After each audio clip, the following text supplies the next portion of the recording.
New Year's Eve is meant to be a time for celebration, for looking forward to the future with hope and fresh starts. But in a quiet Maryland apartment complex, the dawn of 2026 was met not with joy, but with a chilling, unsettling silence. This is the story of a life stolen, a friendship betrayed, and a desperate manhunt that spanned halfway across the globe. Nikita Godeshala was a brilliant 27-year-old analyst, a woman with an incredibly bright future ahead of her. Friends and family described her as driven and kind, someone deeply rooted in her community. She was the last person anyone would ever imagine being at the center of a brutal, violent crime.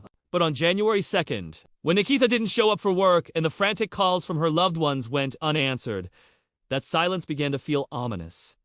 The alarm was raised. On January 3rd, police arrived at her home to conduct a welfare check. When they forced their way inside, they weren't prepared for what they would find. The scene was one of calculated, horrific violence. Nikita Godeshala had been stabbed to death. As investigators began to piece together the final moments of Nikita's life, they didn't have to look very far for a potential motive. Interviews with neighbors and close friends painted a picture of growing tension within the home. The focus of their investigation quickly turned to one person: Arjun Sharma, Nikita's former flatmate. According to those who knew them, the two had been at odds for months. The source of this friction was something as common as it was destructive: money. Detectives uncovered a trail of financial disputes, a significant amount of cash that Nikita had lent to Sharma, which he allegedly refused to pay back. The arguments had grown more frequent, more intense, and by the time Nikita's body was discovered on January 3rd, Arjun Sharma was gone. He hadn't just left the apartment or skipped town.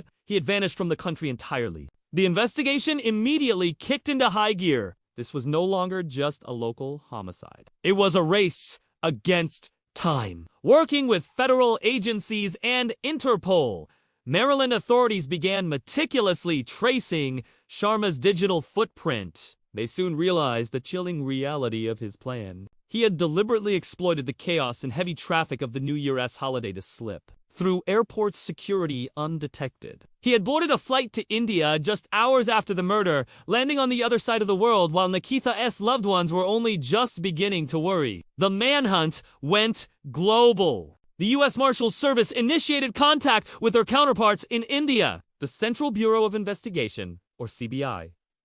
An international red notice was issued, flagging Sharma as a fugitive wanted for murder. It was a massive, coordinated effort. Tracking a man who was now trying to disappear into the teeming crowds of southern India, he moved from city to city, desperately trying to stay one step ahead, believing that thousands of miles of ocean would serve as his shield. But in the modern world, there are very few places left to hide. The net was closing in, tightening with every digital breadcrumb and every piece of intelligence shared between two continents. January 5th, 2026. Less than 48 hours after Nikita's body was found, in the southern Indian state of Tamil Nadu, local authorities, acting on the red notice and precise intelligence from the International Task Force, moved in. They cornered Arjun Sharma, the man who thought he could outrun justice, who believed an entire continent could swallow him whole, was taken into custody without a fight. His desperate cross-continental escape had come to an abrupt and final end. Today, Arjun Sharma sits in an Indian holding cell, his world shrunk to the size of a few square feet. The complex and often slow-moving wheels of international law have begun to turn as authorities navigate the extradition process to bring him back to the United States. He faces charges of first-degree murder in a Maryland court, where he'll be forced to answer for the crime he is accused of committing. For Nikita Godeshala's family, the arrest brings a grim, hollow sense of relief, but it offers no real closure.